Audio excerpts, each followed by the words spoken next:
할렐루야!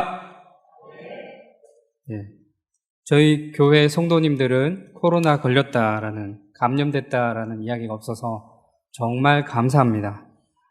앞으로도 이 코로나를 비롯한 여러 많은 바이러스가 우리 사회를, 이 시대를 혼란하게 하고 괴롭힐 것 같은데, 믿음으로 나아갈 때 우리 모든 성도님들이 믿음으로 똘똘 뭉칠 때 우리가 그 모든 병마와 싸워 이길 수 있음을 굳게 믿습니다. 아멘. 여러분, 춘추 전국시대 송나라에 저공이라는 사람이 있었습니다. 이 사람은 원숭이를 많이 기르고 있었는데 먹이가 부족하게 되자 원숭이들에게 말했습니다. 앞으로 너희들에게 주는 도토리를 아침에 3개, 저녁에 4개로 제한하겠다라고 말입니다. 이 말을 들은 원숭이들은 화를 내고 불평했습니다. 아침에 3개만 먹으면 배가 고파서 못 견딘다 라는 이유였습니다. 그래서 저공이 말을 바꾸어서 그러면 아침에 4개 주고 저녁에 3개 주겠다. 이렇게 말하니 원숭이들이 그제서야 좋아했다라고 합니다. 그렇습니다. 여러분도 잘 아시는 고사성어 조삼모사의 내용입니다. 사실 원숭이가 사람의 말을 한다라는 거, 그리고 알아듣는다라는 것이 불가능하죠. 따라서 여기에 등장하는 원숭이는 사람을 원숭이에 빗대어서 풍자한 것입니다.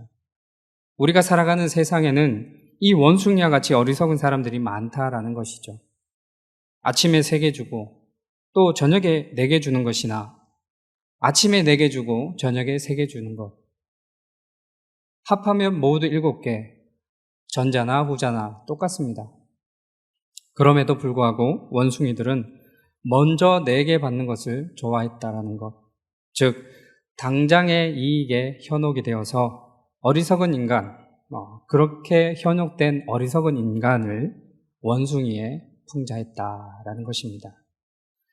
그래서 우리는 눈앞의 이익 때문에 속아 넘어가는 어리석은 사람을 보게 되면 조삼모사다라고 혀를 끌끌끌 차면서 웃어넘기시죠.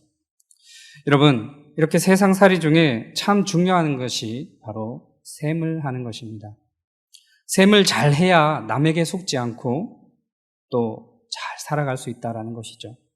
조삼모사라는 말처럼 예나 지금이나 눈가림으로 남을 속이려는 사람들이 참 많습니다. 그러니까 이런 속이는 사람들에게 속지 않으려면 우리가 덧셈도 잘해야 되고 뺄셈도 잘해야 된다라는 것입니다. 개수를 맞게 넣었는지 슬쩍 몇 개를 빼놓고 있는지 알아야 된다라는 것이죠. 특히 전통시장에 가면 양심 있는 상인들을 제가 다 이렇게 포함해서 이렇게 하는 이야기가 아닙니다. 몇몇 양심 없는 분들이 있습니다. 예를 들면 딸기를 참 맛있겠다 싶어서 사왔는데 겉에 포장된 그 포장지를 뜯고 그 위에 쌓여있는 딸기 하나, 2개 덜어내니까 그 밑에는 다 썩어있는, 그걸 정상적인 상품인 것처럼 해서 팔았다라는 것이죠. 그래서 저희 어머니가 그렇게 억울해하는 것을 제가 예전에 본 적이 있습니다. 그것처럼 속지 않으려면 우리가 참 셈을 똑바로 잘 할 줄 알고 똑똑해야 된다라는 것이죠. 남에게 당하지 않기 위해서 셈을 해야 된다. 그런데 여러분, 남에게 당하지 않기 위해서, 속지 않기 위해서 셈을 잘 해야 하기도 하지만 우리가 인생의 관점 또한 잘 셈해야 된다라는 것입니다. 이 말이 조금 어렵게 느껴질지 모르겠지만 제가 계속해서 설교하면서 설명을 드리도록 하겠습니다. 똑같은 상황인데 어떤 사람들은 긍정적인 이유를 찾게 됩니다. 좋은 면, 긍정적인 면을 셈한다라는 것이죠. 그런데 어떤 사람은 부정적인 이유, 안 되는 이유부터 찾게 됩니다. 아침에 3개 먹을 수 있구나. 긍정적인 면이죠. 그런데 아침에 3개밖에 못 먹는구나. 부정적인 이유를 찾는 것이죠. 똑같은 상황에서도 좋은 이유, 되는 이유를 찾는 사람이 있는 반면 싫은 이유와 안 되는 이유를 찾는 사람. 이 두 부류의 사람 내 결과는 그 인생의 결과가 어떻게 되겠습니까? 분명히 달라질 것이고 완전히 다를 수밖에 없다라는 것입니다. 어떤 사람은 내가 살아야 할 이유 10가지, 20가지, 30가지를 찾아내면서 어려움 속에서도 내가 꿋꿋하게 살아야 되겠다 하는 결심을 하고 살아갑니다. 그런데 어떤 사람들은 내가 죽어야 할 이유, 내가 살 가치가 없는 이유, 그런 것들을 찾아 골라내서 우울증에 빠지고, 물론 우울증에 빠진 분들을 제가 폄하하는 말은 아닙니다. 오해하시지 마시기 바라겠습니다. 안 좋은 생각, 안 좋은 이유만을 골라내어서 실제로 자살에 이르는 경우도 있다라는 것이죠. 결국 살고 죽는 것조차 우리가 이 셈을 어떻게 하느냐 따라서 그 결과가 달라진다라는 것입니다. 오늘 본문의 이스라엘 백성들은 광야 생활 40년 동안 감사의 제목보다 불평의 제목을 입에 달고 살았습니다. 사실 감사의 제목을 그들이 세워 본다면 얼마나 많습니까? 그 이스라엘 백성들이 하나님에게 받은 감사의 제목이 얼마나 많습니까? 하나님이 10가지 재앙을 내려서 출애굽하게 하셨죠. 홍해도 갈라서 건너게 하셨죠. 또 광야에서는 낮에는 구름 기둥, 밤에는 불 기둥을 세워서 에어컨과 히터를 늘 끼고 살게 해주셨습니다. 그리고 40년 동안 만나와 메추라기를 먹이게 하셨고, 이런저런 이유와 사건들을 생각해 보면 이스라엘 백성들이 하나님께 감사할 제목이 얼마나 많습니까? 그렇지만 성경에는 그들이 감사했다라는 마음은 정말 일시적이고 불평하는 내용이 거의 대부분입니다. 무슨 일만 터지면 불평합니다. 무슨 사건만 나면 불평합니다. 어느 지역에 도착하면 불평합니다. 그런데 이들의 감사의 제목보다 불평의 제목이 많은 것을 보면서 우리의 삶에도 참 큰 교훈이 되고 있습니다. 배고파서 불평이고, 목말라서 불평이고, 고기 안 줘서 불평하고, 덥다고 춥다고 불평합니다. 이렇게 부정적이고 불평스러운 일만 찾아 골라서 셈하는 삶을 그들이 광야에서 40년 동안 했습니다. 그 결과가 어떻게 됐습니까? 그렇게 불평 잘하던 1세대는 가나안에 들어가지 못했습니다. 그들의 그 모습, 그 결과 우리에게 참 큰 교훈이 됩니다. 우리가 정말 긍정적인 삶으로 셈을 잘하며 살아야 되겠다 하는 생각을 말이죠. 여러분, 한 2-3달간 코로나로 많이 힘드셨죠? 저희 집도 아이들이 어린이집과 학교를 안 가니 저희 집사람이 많이 힘들어하는 걸 봤습니다. 그런 아이들이 있는 집에 부모님들을, 특히 어머니들이 얼마나 고생을 많이 했겠습니까? 권사님들도 며느리한테 안부 전화하면 대부분 그런 얘기를 했으리라 생각됩니다. 그런데 여러분, 이 조삼모사라는 사자성어, 고사성어를 통해서, 그리고 또 오늘 이스라엘 백성들의 모습을 통해서 우리가 이 사실 한 가지는 꼭 기억하셔야 될 것입니다. 이것이 우리에게 큰 교훈이 되는 것입니다. 지금도 하나님께서 여러분을 정말 사랑하십니다. 여러분이 아파하시는 것을 하나님도 같이 아파하십니다. 믿으십니까? 아멘. 우리나라 사람들은 유난히도 복을 좋아하는 민족입니다. 세상에서 복받기 싫어하는 사람들이 어디 있겠습니까만, 그런데 유독 우리 민족이 복을 좋아한다라는 것입니다. 그래서 우리나라 말에 복복자가 들어간 말이 정말 많죠.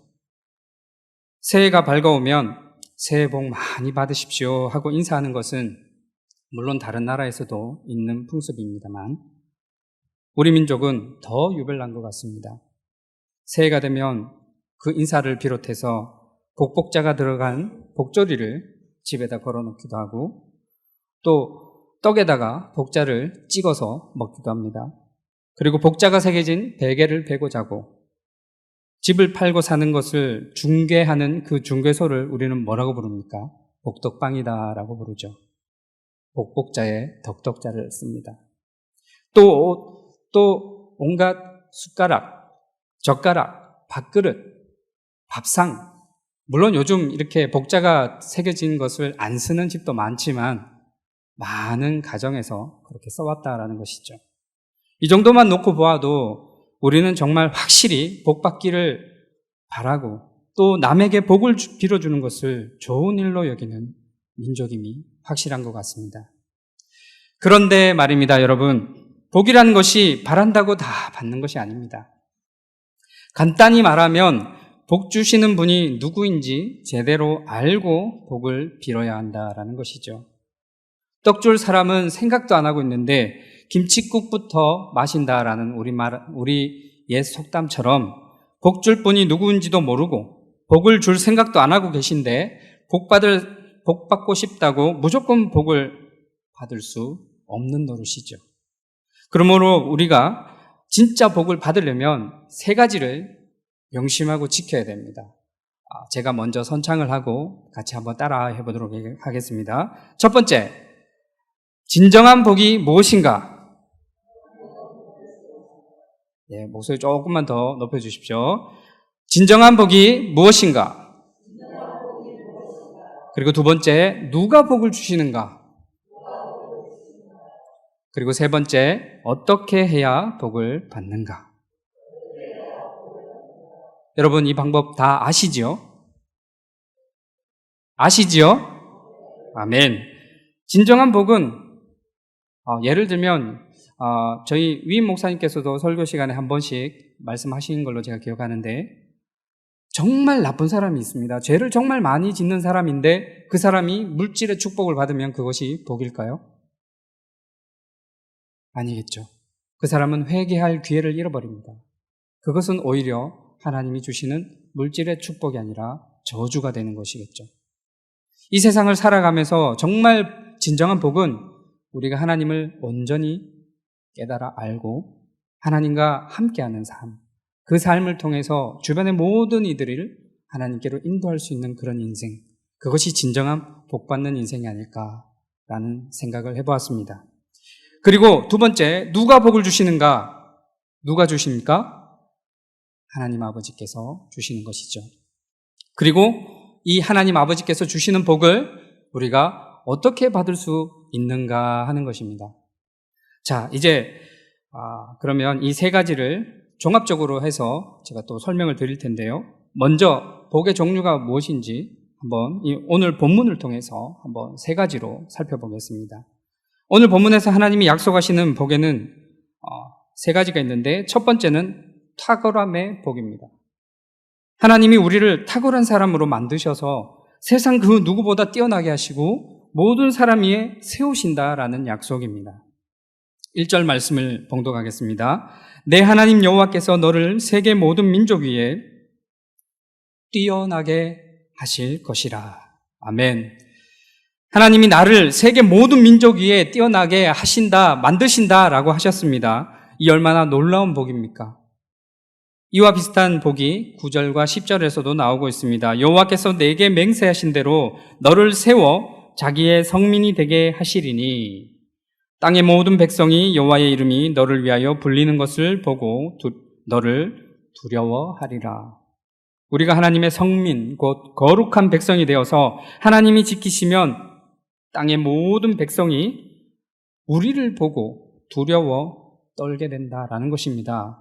13절도 보십시오. 여호와께서 너를 머리가 되고 꼬리가 되지 않게 하시며 위에만 있고 아래에 있지 않게 하시리니, 이 말씀도 아주 유명한 말씀이시죠. 하나님이 우리를 머리가 되고 꼬리가 되지 않게 하시고 위에만 있고 아래에 두지 않겠다. 세계 모든 민족 위에 뛰어난 민족으로 세우시고 모든 사람 위에 세우셔서 언제나 머리가 되고 언제나 탁월한 삶을 살도록 축복하신다라는 뜻입니다. 이 탁월함의 복이 저와 여러분에게 그대로 임하시길 간절히 축원합니다. 그리고 두 번째 복의 종류는 번영함의 복입니다. 하나님이 우리를 잘 살게 하시고 물질과 자녀의 복을 주신다라는 것입니다. 3절에서 6절을 제가 봉독하겠습니다.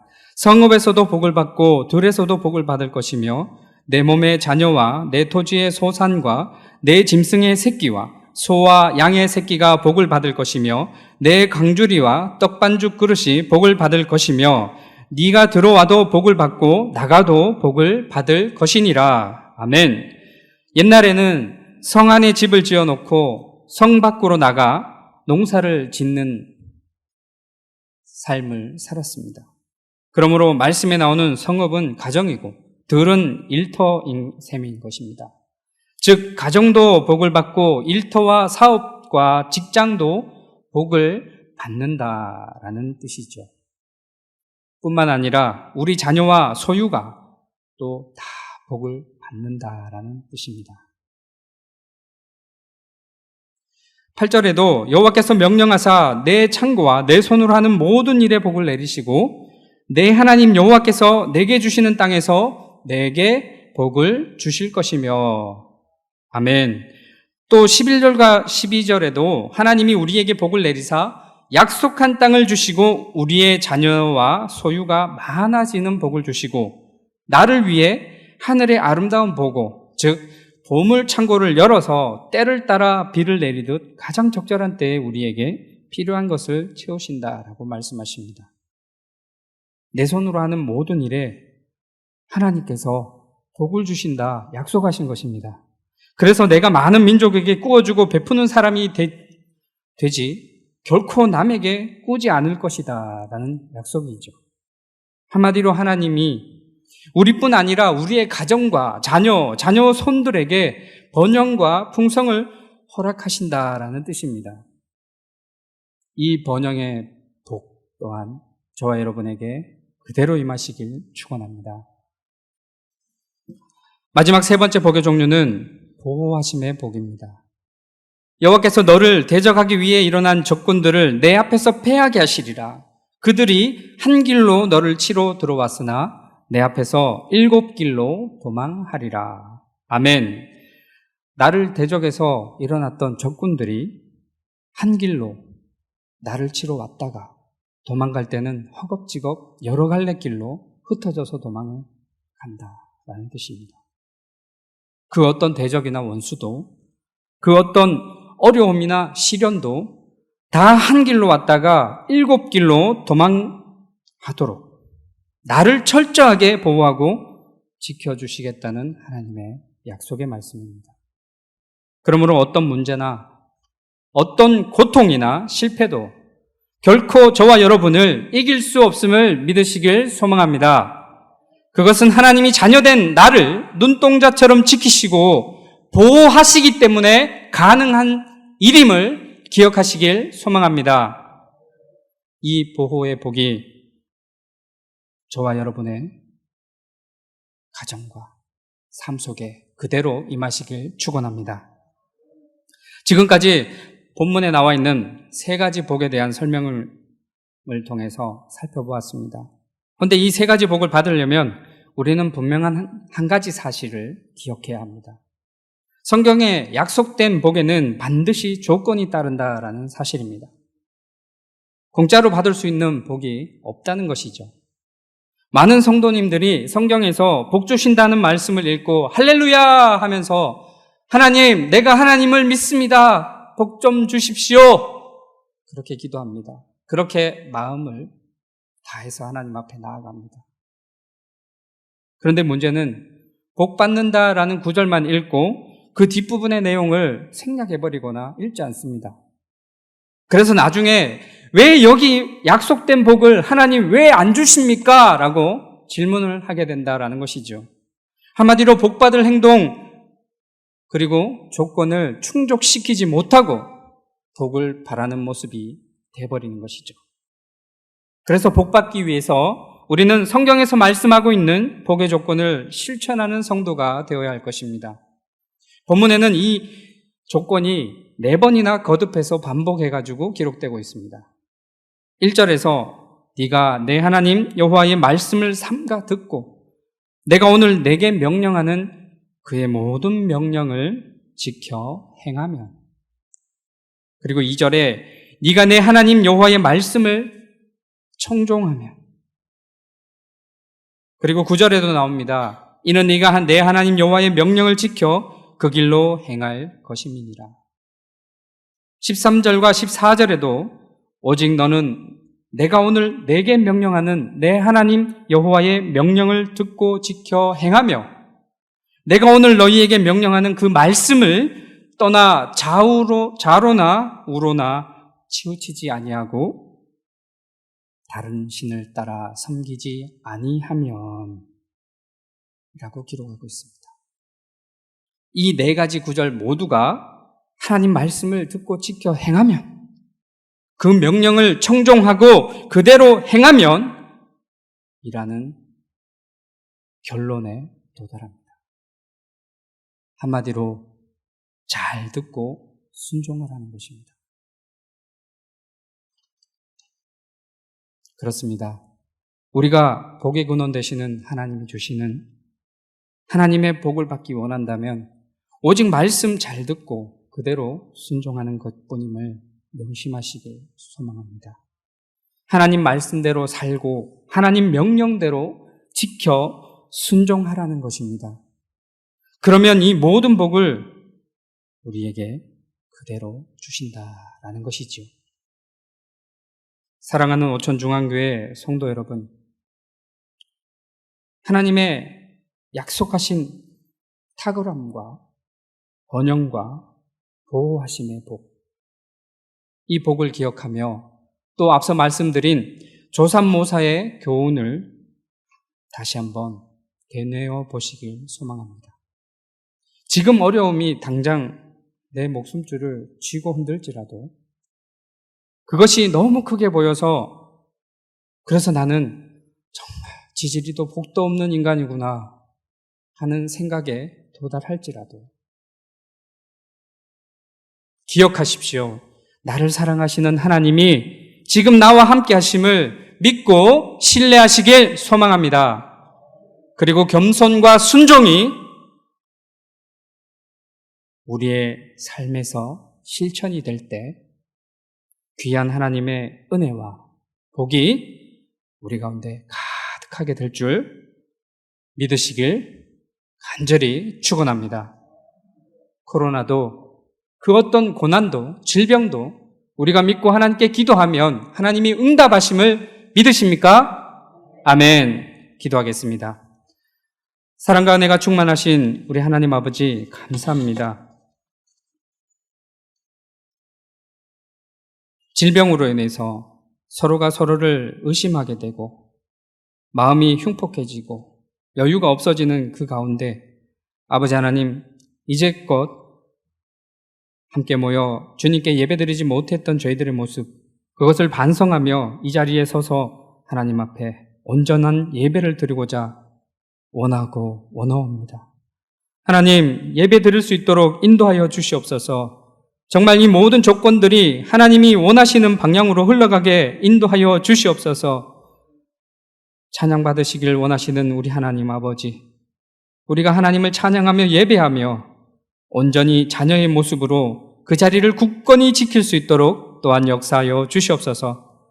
말씀에 순종하고 하나님의 말씀을 경청하며 나아갈 때 이 세상을 살아가는 우리가 세상을 이기고 또한 세상에 교훈을 남길 수 있는 귀한 주님의 자녀임을, 우리가 그 정체성을 잃지 않고 살아갈 수 있도록 역사하여 주시옵소서. 범사에 감사합니다. 여호와 우리 주여, 주의 이름이 온 땅에 어찌 그리 아름다운지요. 감사한금 드립니다. 동생이 무사히 1차 항암 치료를 마칠 수 있게 해주심을 감사드립니다. 주님께 드린 헌금, 예물, 이 귀한 예물 또한 기억하여 주시옵고 그 손길을 아버지 하나님 기억하여 주셔서 그 아버지 하나님 가정과 그리고 그 기도 제목을 들으시고 응답하여 주시옵소서. 이 모든 것을 주님께 의지하오며 예수님 이름으로 간절히 기도드립니다. 아멘.